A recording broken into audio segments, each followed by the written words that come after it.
तुमचं नाव काय दादा? शंकर बापू शिंदे. गावाचं वय काय आज? वय आहे 65. तुमची या शक्तीपीठ महामार्गात किती जमीन जाते? 1.5 एकर जाते. 1.5 एकर. एकूण क्षेत्र किती आहे तुमचे? किती? 4 एकर.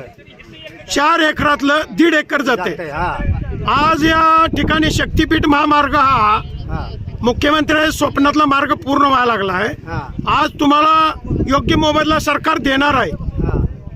तर तुमची या शक्तीपीठासंदर्भात भूमिका काय राहील? आज शक्तीपीठ हा रस्ता बंद झाला पाहिजे, रद्द झाला पाहिजे. आज तुम्हाला योग्य आम्ही पैसे काय मिळतील ना? करणार? काय पैसे आम्हाला काय फोडून खायचे आहेत का पैसे?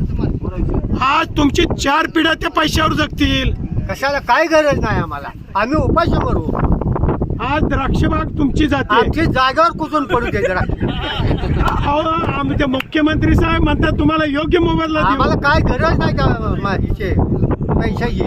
जर समजा शक्तीपीठ जबरदस्तीने लादला, हा तुमची आम्हाला भूमिका तरी काय राहील? करून शेतकऱ्याला घाला डबऱ्या आणि वरनं रस्ता करा. अहो, मुख्यमंत्र्याच्या स्वप्नातला शक्तीपीठ महामार्ग आहे. तुमचं स्वप्न साकार करा. शेतकरी मरायला लागलं. आज मुख्यमंत्री म्हणतात आम्ही मार्ग करणारच. आम्ही करून देणारच नाही. अहो, पैसे भरपूर देतील ना काय सरकार. पेटवा जात काय पैसे. आज या ठिकाणी या गावांमध्ये मोजणी करत असताना हा या ठिकाणी शेतकऱ्यांच्या तीव्र भावना, हा आज इथं रक्त जरी सांडलं हा तरी सुद्धा हा शेतकरी जमीन देणार नाही. हा ठाम. आम्ही तरी काढून शेतकऱ्याला पुरा आणि रस्ता द्या.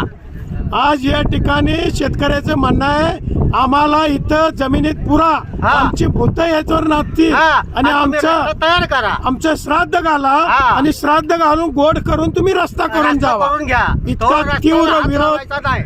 इतका तीव्र विरोध या सरकारनं या तीव्र विरोधाचा गांभीर्याने विचार करावा आणि शेतकऱ्यांच्या भावनेचा आदर करून हा शक्तीपीठ महामार्ग ताबडतोब रद्द करावा अशी शेतकऱ्याची भावना या ठिकाणी आहे.